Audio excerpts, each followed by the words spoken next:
The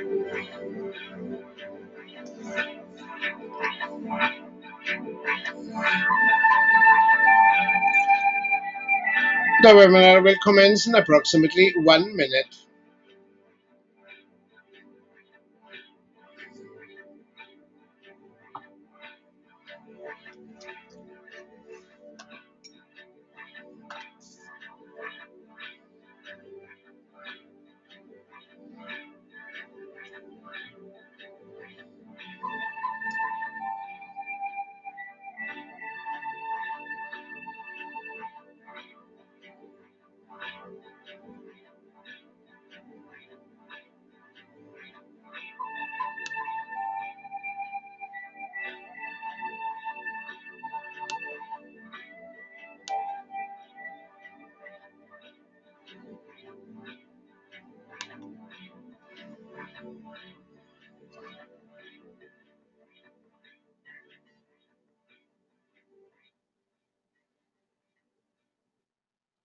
Good afternoon, ladies and gentlemen.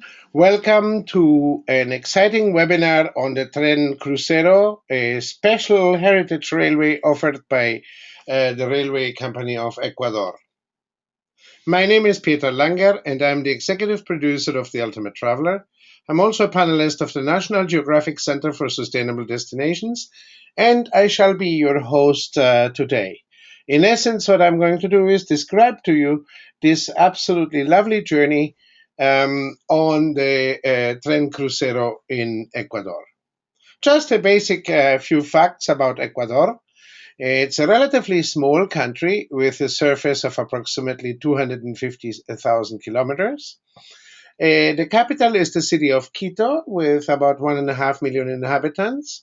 The total country has about 15 million inhabitants with an incredible variety of climatic and different types of regions, which is remarkable for a country that size. The language which is spoken in Ecuador is Spanish. However, English is well spoken in the tourism sector. And in terms of currency, we really don't have any difficulties with that because the official currency of Ecuador is the US dollar. The Tren Crucero train is actually pulled by a number of a variety of engines. On one hand, modern diesel locomotives and lovingly restored historical steam locomotives.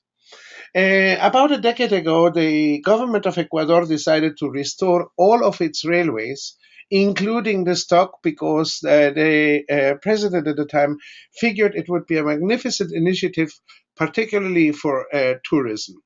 Along with that, they also restored a number of these steam engines. At certain portions of this journey, the train will actually be pulled by this over 100-year-old technology. One of these steam engines is from 1907, the other one from 1908. So we are really going back in time. What is so lovely about the train as well is there is an observation platform at the end of the last car, which allows us to really take in the various landscapes and see the countryside go by. The train itself consists of 4 beautifully designed coaches, and it totally carries only 54 passengers. The passengers each get an assigned seat with a table. And also very important to note is there is power on each seat. So in the modern times, although we are being pulled by some historical engines, in the modern times we are getting power for our laptops, our tablets, our cameras and telephones and so on and so forth, and that's available at each seat. Further, there are 2 cars which are basically featured with these tables and chairs, where you can also enjoy a lovely snack. The 3rd car consists of a bar where there's a cafeteria, a little library, and some very comfortable couches. And the last car has these lovely little couches made out of rattan. And finally, the observation car, which I just mentioned. In terms of the experience, it's a wonderful experience. The service is offered in both English and Spanish. They offer snacks, hot and cold soft drinks are also served on board. And what is remarkable, the hot drinks also include hot cocoa, any specialty teas, and specialty coffees such as like cappuccinos, espressos, macchiatos, which are served throughout the journey.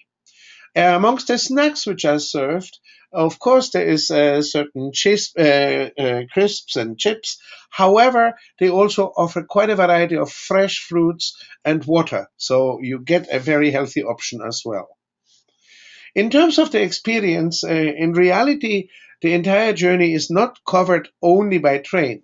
The train will cover a certain portion. In some cases, we will take a walking tour. In other cases we will join a tour bus. On the tour bus, and what they do is they separate the tour buses by language. So one will be in English and the other one in Spanish, and our guides will be guiding the groups in their respective languages, which is quite a bit of efficiency rather than one guide explaining it all in both languages. In terms of the overnight stays, which are included in this journey, we get to stay in select hotels or haciendas. Ecuador has a number of these historical haciendas which date back to Spanish colonial times. The experience also covers quite a number of outstanding meals, featuring typical dishes of Ecuador's different regions. Some meals will be served in the hotels or in haciendas or even on board the train. What you should not miss is to try the locro, which is a wonderful potato and cheese soup, which is served with fresh avocado and toasted corn bits. It's a really delicious specialty of Ecuador, which will really soups are nice high up there in the Andes. The trip itself takes 4 days and 3 nights, and it goes either from Quito to Guayaquil or from Guayaquil to Quito. As a matter of fact, it's not a very long journey. It's only 440 kilometers. But because of the immense altitudinal difference, you're practically going from sea level to 3,605 meters up and down through this avenue of the volcanoes. It is a remarkable journey in terms of seeing amazing landscapes, very different cultures, and historical sites. And now I'm going to relate to you the day by day itinerary on this train. As you can see, the distances covered are not all that great. On the first day, we travel from Quito to Lasso for a distance of 78 kilometers. However, on this day, we'll start the journey in Quito, and I can highly advise you to stay in Quito for 2, 3, or 4 nights before joining the train. Quito is an UNESCO World Heritage Site. As a matter of fact, it's the first city in the world which received such designation in 1979. It features Latin America's best preserved and least altered historic center.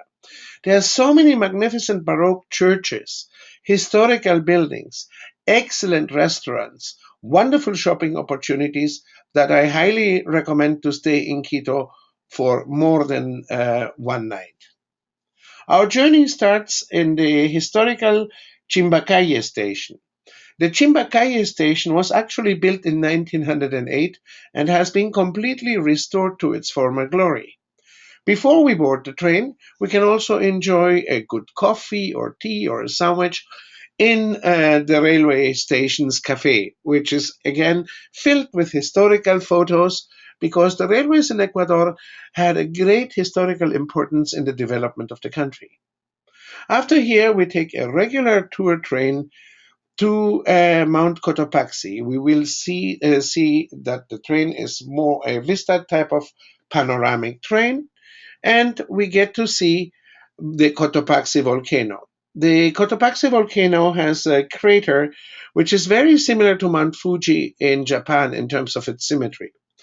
As we are exploring this, and we are doing this by these buses, we visit the high plateau of the Andes and even stay by a lagoon called Laguna Limpio Pungo, where we can see quite a bit of the birds which live at this altitude. We will see Andean gulls, Inca terns, and various other types of birds are visible in this national park. From here, we travel by bus to an ancient hacienda. Actually, this hacienda, the Hacienda San Agustin del Cayo, is older than the colonial times because it was built on an Inca tambo. A tambo was a stopping point for the various Inca messengers throughout the empire. What they've done in this particular case, in this hacienda, they've converted parts of the tambo into a chapel. And so you have this perfect syncretism, which is so characteristic of the Andes, of pre Hispanic cultures with the Spanish Catholicism. As we are also in the hacienda, we are served a wonderful lunch. One thing which is interesting on this train experience is that you get to choose beforehand. They will ask you on the train and give you a fairly accurate description of what there is for food. That way, passengers are served very quickly. They don't have to wait and think and ask questions. They get what they want, and there's not that much food wastage. It's a really wonderful meal. After the meal, because San Agustin del Cayo has a whole family of llamas, we get to visit with the llamas. We can hand feed them. Obviously, everybody is happily taking their pictures with these Andean camels. From here, we continue by train and then are transferred to an old hacienda. The Hacienda La Ciénaga dates back about 300 years and has hosted some very important guests, such as Charles-Marie de la Condamine, who led the French geodetic expedition in the 1800s, and the early 19th century, also the famous German naturalist Alexander von Humboldt came and stayed at this very same hacienda. What is so wonderful about this journey is we are not only seeing things, but we are going through living heritage. We are really going back in time. On the next day, we will be traveling from Lasso to Riobamba for a distance of 139 kilometers. So basically, we are traveling from here along the mountains. We'll stop in the town of Ambato, then go to Urbina, which is the highest railway station en route, and end up in the town of Riobamba. This is a really amazing journey. First and foremost, we start at the railway station in Lasso, where incidentally, all the railway stations, not only the lines and the trains have been restored, but the railway stations have been restored as well. They have immaculate toilets. In some cases, there are some lovely cafeterias. And here we have an exhibit, a very large exhibit of all the volcanoes of Ecuador. So it's interesting because we get to learn something about the country as well. Our first stop will be at a fair trade rose plantation, Nevado Roses. Ecuador has become one of the world's largest exporters of flowers, roses in particular, because they grow in this climate very well. The soil has the exact moisture, the right amount of sunshine, and we will go through various of these incredibly large greenhouses to see these incredible roses, which are exported to Europe, to North America, in general worldwide. They are very, very beautiful long stem roses. As a tip, you can also buy these roses at the Quito airport upon departure. They guarantee that the roses will last approximately 15 days from the moment you pick them up. So that is a very wonderful gift to bring back. We visit the whole plantation and also learn how the roses are processed, refrigerated, and the immense variety. There are literally hundreds of varieties which are grown on this fair trade farm. Fair trade, and you can see it. I've been there a couple of times. You can see it because the workers are genuinely happy. As we board the train again, we have a nice little surprise. Nevado Roses gave us honey pots of bees which are actually collecting honey from the roses. So it's quite a special tasting honey. Of course, along with it, we were served a wonderful cream of passion fruit. Constantly, they are surprising you on the train with drinks, with little snacks. It's a filled with details, small details, which make a journey an unforgettable journey. We traveled then to the city of Ambato, which unfortunately was destroyed by an earthquake in 1949. As a matter of fact, the Cathedral of Ambato is quite a beautiful modern building, which was precisely rebuilt after the earthquake. After our visit to the cathedral, we went to an old colonial hotel to enjoy our lunch, and Ecuadorian food is truly delicious. From here, we took the train and continued. And because the train travels at such a slow distance, a slow speed, it's wonderful because you get to see the landscape. And occasionally, the odd dog will follow, running behind the train. This dog followed us for a good 5 minutes. So I would say it followed us for a good kilometer or so, running behind the train. So it's a very charming experience, especially in this day and age where everything flies by, whether it's in a high speed train in China, Japan, or Europe. It's nice to go back in time and enjoy the journey. Talking about historical journeys, the train stops at the Urbina railway station, which is incidentally the highest on this trip. And here we meet a historical character. Don Baltasar Ushka is the last remaining ice merchant in Ecuador. The ice merchants in olden days would go up on Mount Chimborazo and pick fresh ice from the mountain, mostly used for the refrigeration of meats, seafood, or vegetables at the market. Nowadays, the ice is shaved and used in the manufacture of ice cream. So he will demonstrate to us how he uses this Andean tall grass to wrap the ice up and bring it down from the mountain. Incidentally, in Ecuador, you get to enjoy some really fantastic fruit ice cream because they have all those natural ingredients. You can taste each and every fruit. We leave the train after this exciting experience, and as always, and I can guarantee you I did not take this photograph, enjoy a coffee, enjoy the landscape go by as we are relaxing on board the train. Not only relaxing, but also looking at these magnificent Andean landscapes as the train is making its way to Riobamba. Because the train travels so slow and it's such a special train, we also get that, I would almost say, pre war experience where people are waving and saying hello. And whenever you pass through a city, a village, or through the countryside, people will be waving to us and we wave back. It's a really lovely experience. And here we get to see some amazing views of Mount Chimborazo, the most important volcano in Ecuador, covered with permanent snow. In the evening, we arrive in Riobamba, check into our lovely hotel, have our dinner to get ready for the next day. The next day is quite special. We are traveling from Riobamba to Bucay.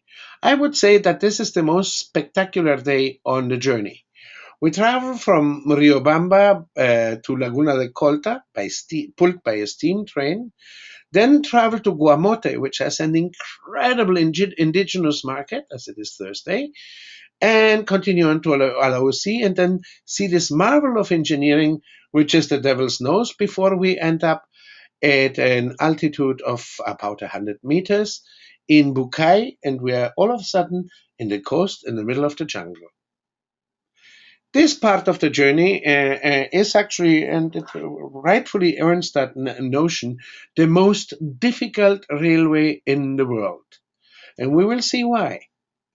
First and foremost, we have this wonderful view of this magnificently restored steam engine.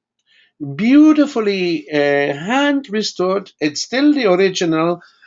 It's for railway buffs. This is one of the most impressive things. The machine is still serviced in the same way as it used to be 100 years ago, and the noises it makes, the smells, is remarkable because we are really going back in time. The good thing about the journey is that from the observation car, we can occasionally, in a curve or another curve, see the steam engine pulling the train.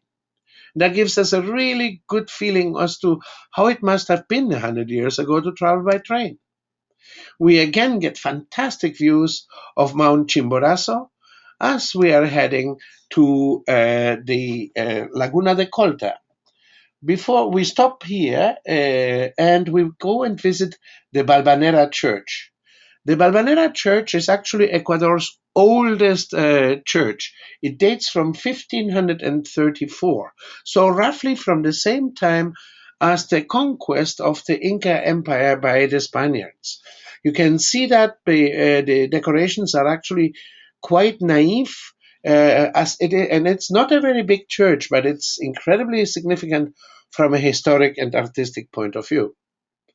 Also, here we say farewell to our lovingly restored steam engine and switch back to the diesel engine, which will carry us for the rest of the day.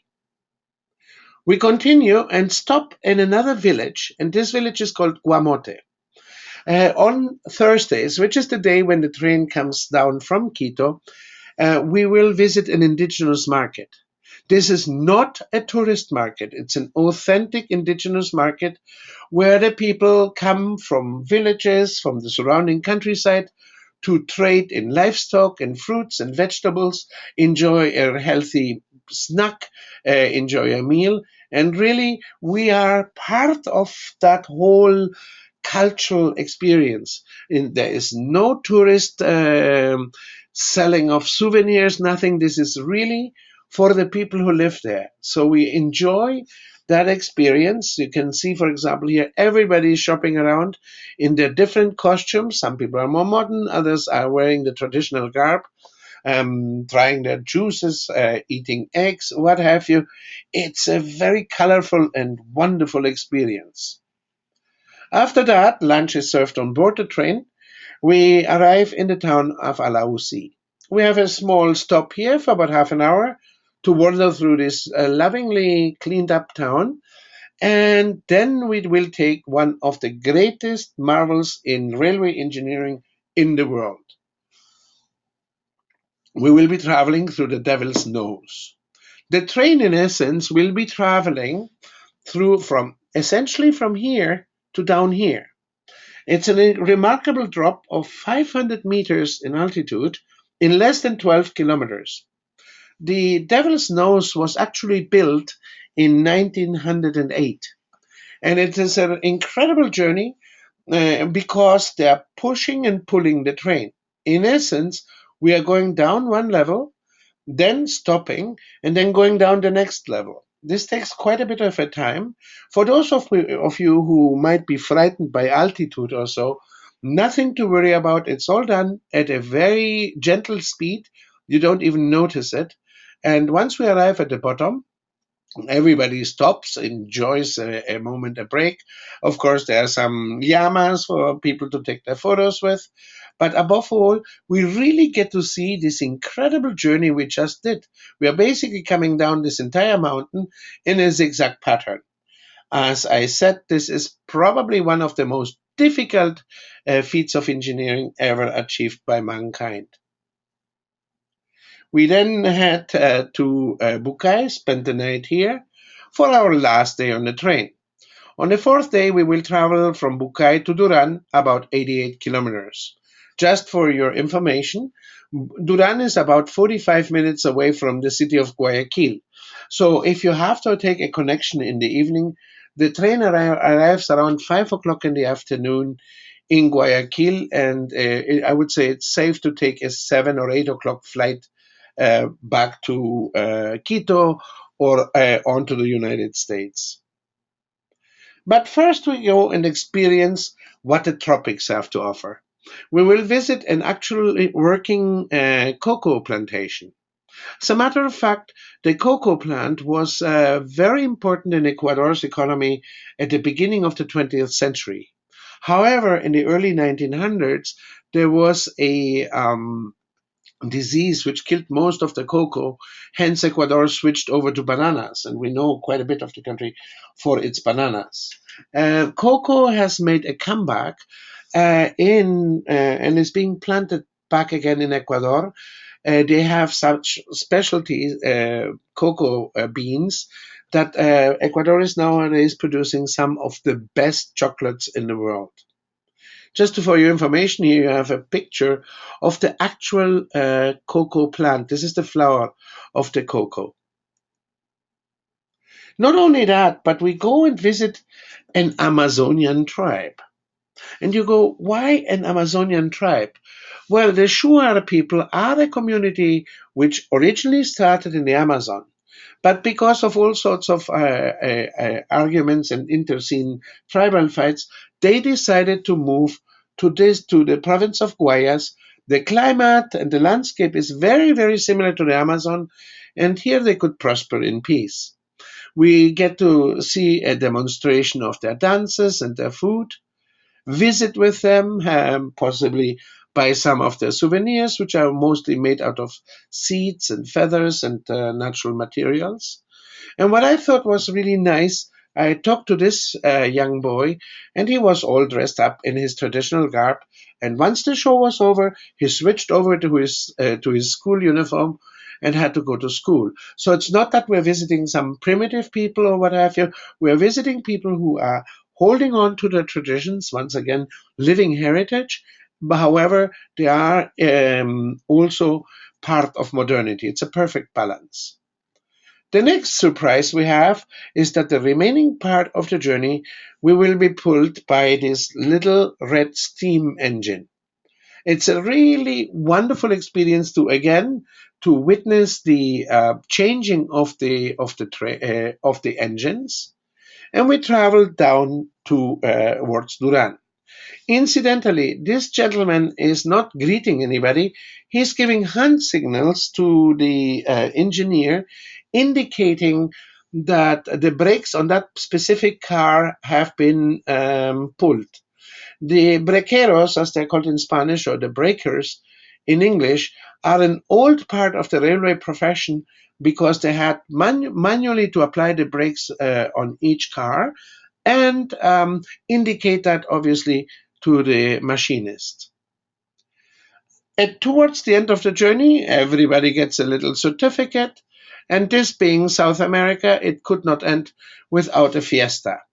A little band, an ensemble of music joined the train, and all the passengers and crew ended up the journey with a wonderful party. Everybody was singing and dancing. There was a conga line going through the whole train, which is a happy way to end a fabulous journey where we have seen a lot of landscapes, met diverse cultures, enjoyed excellent food, and thoroughly enjoyed the journey. We say farewell to our steam engine as we arrive in Duran.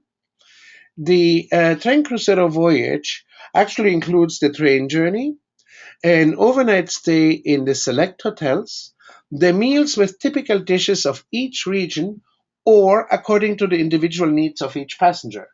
Personally, I'm highly allergic to cilantro, can't stand the stuff, and I can assure you that not a single one of the meals which I got had one scintilla of cilantro on it. Of course, the specialty coffees, as I mentioned, cappuccinos, espressos, macchiatos, specialty teas, hot cocoa, soft drinks, including water, and snacks on board are included throughout the whole time. The guided excursions to the main natural and cultural attractions, including transportation on board a tour bus, are also included. The guidance is bilingual, and as I just explained, they split the groups into English speaking and Spanish speaking, so there's no repetition or wastage of time. There's also reading materials and magazines on board the train. We have, for example, books on Ecuador, coffee table books, and what is probably the most unforgettable part of the entire journey is an excellent and warm team at our service. The members of the crew, whether it was the guides, the waiters, or the engineering staff, were just so friendly that it's probably the best memory to keep of this trip. In 2015, the Tren Crucero will cost 1,393 US dollars for 4 days and 3 nights. The journey is also offered for shorter periods, like from Quito to Alausi or Alausi to Quito for 3 days and 2 nights for $1,135, or from Alausi to Guayaquil or Guayaquil to Alausi in 2 days. Also, there are full day excursions on the Tren Crucero available. Not only that, but the Railways of Ecuador also offer quite a number of other excursions. These are day trips which are taken on different types of train, not the luxury Tren Crucero, where you can go on a bus train, for example, which is an autoferro. You go, and they're all themed. So you can go to the Paramo, you can go to the ice, historical and archaeological sites. They've just started a new route which goes to the city of Otavalo, which is famous market. Eventually, we are going to have another webinar which highlights each and every one of these journeys. On behalf of Tren Crucero, I would like to thank you for having participated of this webinar. I am now more than happy to open the webinar to any questions you might have. Please type in the questions you have in the question and answer session. There is a little on your control panel. You will find the question section. I will read out your question aloud and then answer it with great pleasure.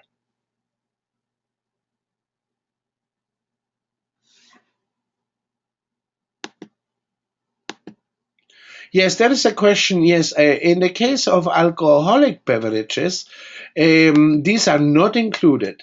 The alcoholic beverages are paid extra. On the train, you will have a tap and pay at the end of the journey. Or in the individual restaurants where we are either having lunch or dinner, that will be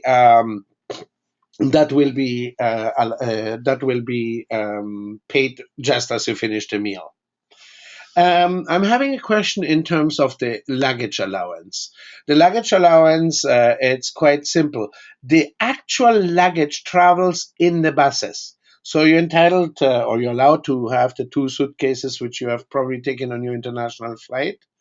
And in this case, the luggage will be on the bus because the bus will be going from hotel to hotel. The other thing is you can take a day pack, and it can be quite a substantial day pack, such as your in-flight onboard luggage.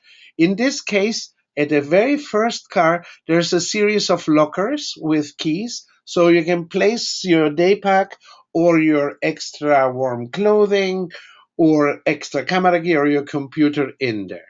So I hope that answers that question.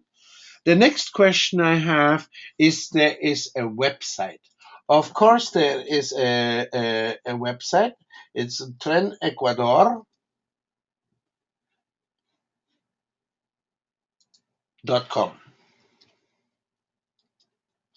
You will find all the specific information on it on this particular website.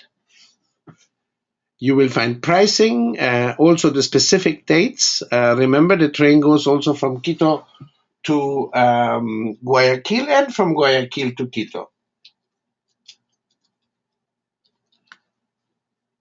So there is trenecuador.com. I repeat that, trenecuador.com. And that will answer all of your questions, including these day trips. Any other questions? Feel free to contact me at any time. I'll be more than happy to answer the questions.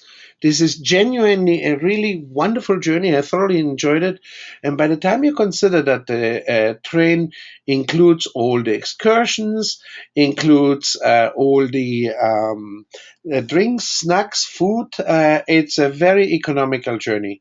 I am, quite frankly, if I would have to take this journey again, I would be absolutely delighted to do so.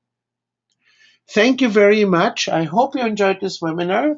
I hope you find this product, because it's relatively new, exciting and interesting, because Ecuador has so much more to offer than just the Galapagos or the Amazon or Quito. But this is a nice little addition to the plethora of wonderful things you can do in Ecuador. I bid you all a lovely afternoon, and hopefully you have a